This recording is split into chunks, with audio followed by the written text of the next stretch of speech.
The median American household earns $83,730 per year, according to the latest Census Bureau data. The salary required to afford the median-priced American home is $106,731, according to HSH.com's Q4 2025 analysis. That's a gap of nearly $23,000. The typical American family literally cannot afford the typical American home. Let that sink in. We're not talking about dream homes or luxury properties. The median home, the middle of the market, the benchmark that half of all homes fall below. The typical household cannot reach even that baseline. This is not a temporary blip. According to Realtor.com, getting monthly mortgage payments back to 2019 affordability levels would require either household incomes rising 56% to $132,171 or mortgage rates dropping to around 4%. Neither appears realistic anytime soon. In 2019, the mortgage payment for a median-priced home consumed approximately 21% of median household income. Today, it exceeds 30%. Real median household income has risen only about 17% over the past 20 years, according to Census Bureau data. Home prices have more than doubled in many markets during that same period. The math has fundamentally broken, and most people have no idea where they actually stand. They scroll through Zillow, dreaming about properties they've never calculated whether they can afford. They use online calculators that spit out maximum approval amounts with no consideration of whether those payments leave room for actual life. They get pre-qualified for loans that would consume 45% of their income because banks profit from lending, not from ensuring borrowers thrive. They hear about programs allowing 3% down payments and assume low entry means affordable ownership. They see friends buying and assume they must be able to afford it too. Then they buy.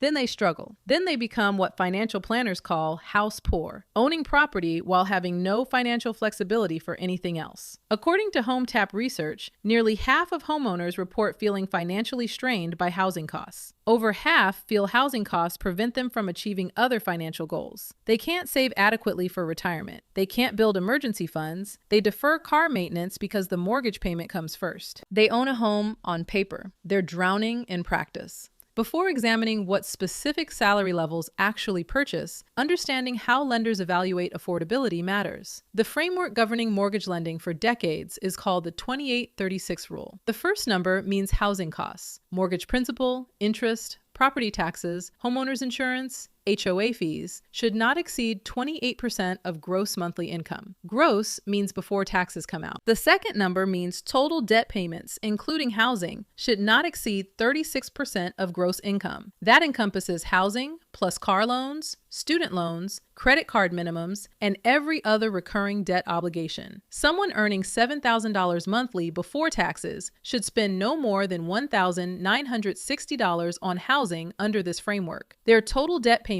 should stay below $2,520. According to Bankrate's chief financial analyst, Greg McBride, the rule remains practical even today, despite seeming outdated given current prices. His assessment is direct. If you can't align with these guidelines or aren't even close, consider it a warning that you're carrying too much debt or buying too much house. The problem is that banks will approve loans far exceeding these thresholds. FHA loans allow debt-to-income ratios up to 43%. Some conventional loans approve 45%. With strong credit scores and compensating factors, lenders sometimes approve 50% debt-to-income ratios. But getting approved and being able to afford something are completely different things. At 40% of gross income toward housing, a household earning $100,000 annually spends $3,333 monthly on housing. After taxes, reduce take-home pay to approximately $6,500 monthly. Housing consumes over 51% of actual available income. That leaves roughly $3,200 for everything else. Car payments averaging $570 for used vehicles, according to Experian. Groceries averaging $475 monthly, according to USDA data. Utilities, healthcare, childcare, student loans, retirement contributions,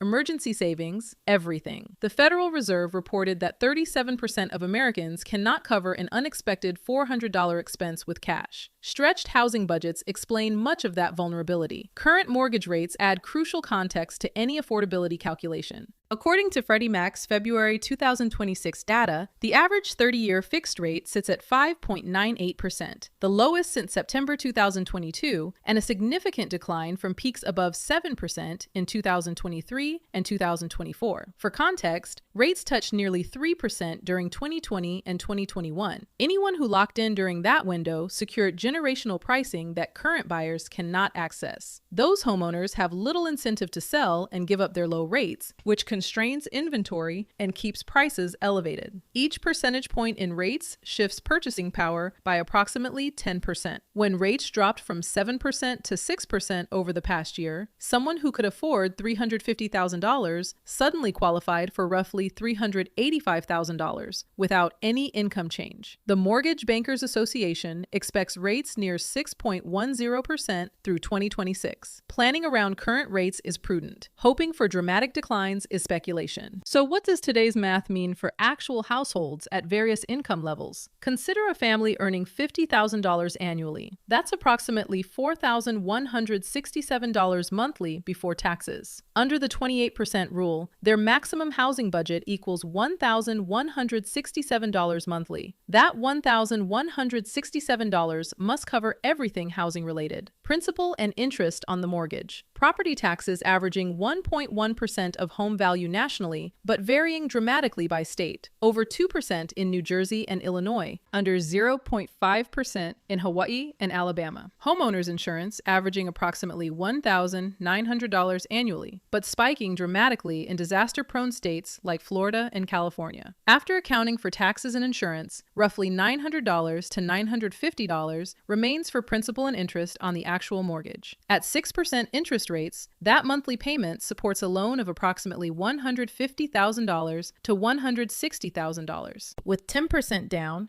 matching the median for first-time buyers according to NAR, this household can afford a home priced around $165,000 to $175,000. The median home price nationally exceeds $415,000. A $50,000 household can afford approximately 40% of the median American home. They're not priced out of home ownership entirely, but they're priced out of most places where home ownership in that range actually exists. According to HSH.com data, Pittsburgh requires only $64,106 annual income to afford median-priced housing, the lowest of any major metro. Cleveland requires $66,280. These cities offer entry points under $250,000, but someone earning $50,000 falls below even these most affordable thresholds. The markets where $165,000 buys a median home are small towns and rural areas, places where job opportunities may be limited, where economic growth has stagnated. Without substantial savings for a larger down payment or family assistance, major metro homeownership simply isn't accessible at $50,000 household income. This isn't a personal failing. It's arithmetic. The picture shifts meaningfully at $75,000 annual income. This household has $6,250 monthly gross, allowing a housing budget of $1,750 under the 28% guideline. After taxes and insurance, approximately $1,400 to $1,500 remains for principal and interest. That supports a loan around $235,000 to $250,000, translating to home prices around $260,000 to $280,000 with 10% down. A different set of cities suddenly becomes accessible. Indianapolis, where the tech sector has grown steadily and cost of living remains moderate. Kansas City, straddling two states with diverse employment options. Louisville, San Antonio, Columbus, functional cities with real job markets where median income households can achieve homeownership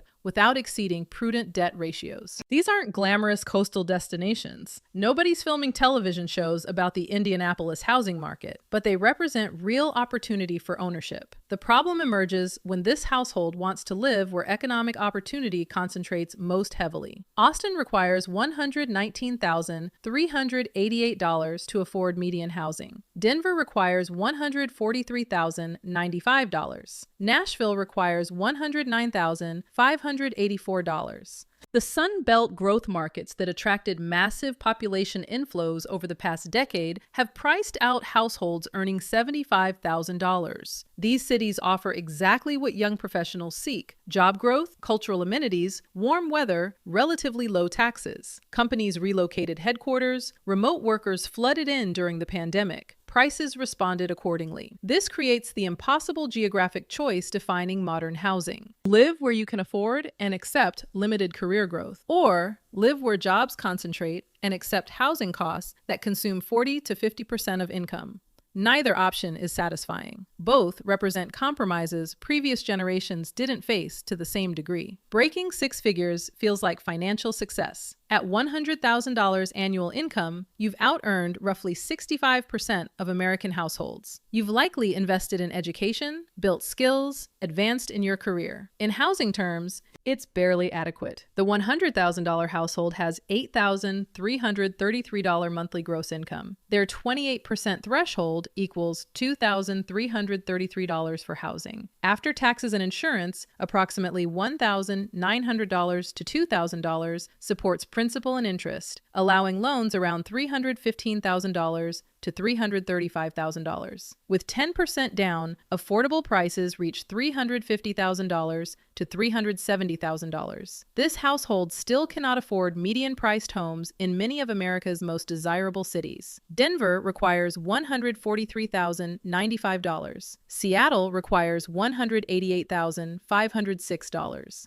Portland requires $145,439. Miami requires $154,749. San Diego requires $235,343. Los Angeles requires $224,190. New York requires $200,280. Boston requires $190,858. San Francisco requires $321,463. The list of inaccessible markets reads like a directory of America's economic engines, places where venture capital flows, where tech companies cluster, where finance operates, where entertainment industries concentrate. Six Figures provides access to secondary markets and much of the Midwest and South. Phoenix becomes affordable around $118,000. Tampa and Atlanta sit accessible in the low $100,000 range. Dallas and Houston welcome households at these income levels. But coastal cities and premium Sunbelt destinations remain mathematically out of reach for six-figure earners, a sentence that would have seemed absurd 20 years ago. Real comfort in housing choice arrives around $150,000 household income. That's $12,500 monthly gross, allowing a $3,500 housing budget. After taxes and insurance, approximately $2,900 to $3,100 supports principal and interest, allowing loans around $485,000 to $515,000. With 10% down, affordable prices reach $540,000 to $570,000. At this level, most American housing markets unlock. Denver becomes affordable. Austin becomes comfortable. Portland and most growth cities become genuinely accessible without requiring stretched budgets. Only 8 of the 50 largest metros require incomes exceeding $150,000. San Jose sits at $458,504, the highest in America. A household would need to earn nearly $500,000 annually to comfortably afford the median San Jose home. That's not upper middle class income. That's top 2% income for a median property. San Francisco follows at $321,463. Then San Diego at $235,343. Los Angeles at $224,190. New York at $200,280, Boston at $190,858, Seattle at $188,506, and Miami around $155,000. But according to Census Bureau data, only approximately 24% of American households earn $150,000 or more. 3/4 of all Americans cannot comfortably afford housing in coastal metros or premium Sunbelt markets while staying within prudent debt ratios. California deserves specific attention because it represents the extreme case and possibly where national trends eventually lead. According to Zillow, the typical California home costs $760,800, more than double the national median. San Jose requires $458,504 annual income for median housing. San Francisco requires $321,463. Even Riverside and Sacramento, often marketed as affordable California alternatives, require approximately $148,000 to $149,000. California's home ownership rate of 54.2% is the lowest of any state. More than 45% of California residents rent because they cannot afford to buy. A household earning California's median income of approximately $95,500 can afford housing priced around $350,000 to $400,000. The median California home exceeds $760,000. The gap requires either massive down payments, multi-generational purchasing, or accepting housing costs that consume 40 to 50% of income. This represents what happens when median income structurally cannot support median home prices. Permanent renter populations. Extended multi-generational households. Geographic exodus. California has experienced net domestic outmigration for years as residents relocate to markets where their incomes actually purchase homes. The down payment factor dramatically affects all these calculations. Everything discussed so far assumes 10% down, roughly matching first-time buyer medians according to NAR. But the median down payment across all buyers is 19% according to NAR's 2025 report. Repeat buyers average 23%. According to Redfin data from August 2025, the typical American down payment reached $70,000, a record high. Down payment size dramatically affects monthly affordability. Consider a $100,000 household attempting to purchase a $400,000 home. With 5% down, the loan equals $380,000. At 6% interest, monthly principal and interest reaches approximately $2,279. Add taxes and insurance, and total housing costs hit $2,800 monthly, 34% of gross income, exceeding Prudent guidelines. With 20% down, the loan drops to $320,000. Principal and interest falls to approximately $1,919. Total housing costs reach $2,445, 29% of gross income, much more manageable. The same household can comfortably afford the same home simply by having $60,000 more in savings. This explains why down payments keep rising. Buyers stretch to put more down because stretched markets require reduced borrowing to maintain reasonable monthly payments. It also explains why intergenerational wealth transfer has become central to home buying. According to NAR, 27% of buyers ages 26 to 34 received down payment assistance from family members. More than 1 in 4 young buyers relied on parental help. The bank of mom and dad has become a home buying prerequisite for many young purchasers. Those whose parents built equity through decades of home ownership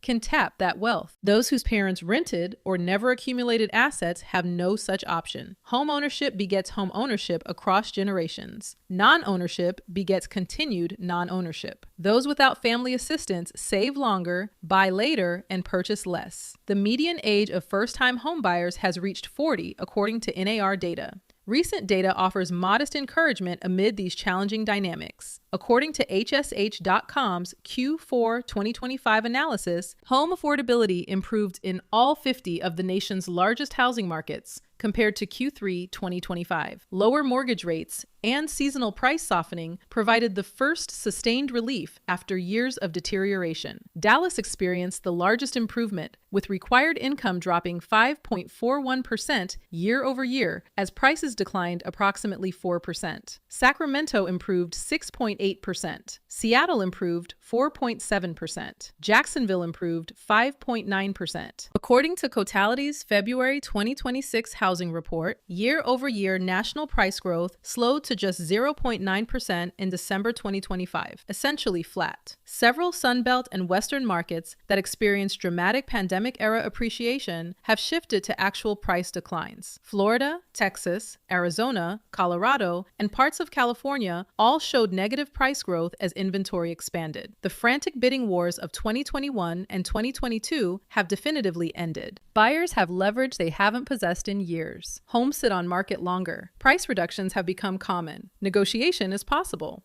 For buyers, this creates genuine opportunity. Less competition means less pressure to waive inspections. More time allows proper due diligence. Sellers may accept contingencies that would have been rejected 2 years ago. But context matters when evaluating these improvements. According to Redfin, Americans need $112,252 annually to afford the typical home, down from $115,870 a year earlier. A modest $4,600 annual improvement. The median household earning $83,730 still falls approximately $27,500 short. The gap has narrowed slightly. It remains enormous. Affordability has improved from catastrophic to merely very difficult. For those currently priced out, the path forward involves levers within your control. Increasing income represents the most direct approach. Each $20,000 in additional annual income adds approximately $55,000 to $65,000 in home purchasing power. Career advancement, skill development, strategic job changes. These translate directly to housing capability. Reducing other debt creates room for housing within the 36% total debt threshold. Eliminating $500 monthly in car loans or student loans allows that capacity to shift toward a larger mortgage while remaining within guidelines. Accumulating larger down payments reduces borrowing and monthly costs. An additional $40,000 down reduces borrowing by $40,000 and saves approximately $86,000 in total interest over a 30-year loan. Geographic flexibility may represent the most powerful lever available. A household earning $100,000 is structurally priced out of Seattle. That same household can comfortably afford median housing in Dallas, Atlanta, Phoenix, Indianapolis, or dozens of other metros with real job markets. Remote work has decoupled income from location for millions of knowledge workers. Earning tech company wages while paying Indianapolis housing costs creates immediate affordability that no amount of saving can match. A software engineer earning $150,000 remotely who relocates from San Francisco to Austin reduces required housing income by over $300,000 while maintaining their salary. That's not optimization. That's a fundamental life quality transformation. Not everyone has this flexibility. Many careers require physical presence. Many people have family obligations tying them to specific locations. But for those who do have flexibility, exercising it may accomplish in months what saving would require decades to achieve. The honest assessment of American housing in 2026 is sobering. Housing affordability has deteriorated substantially since 2019. Prices increased faster than incomes. Mortgage rates doubled from pandemic lows. First-time buyers now represent only 24%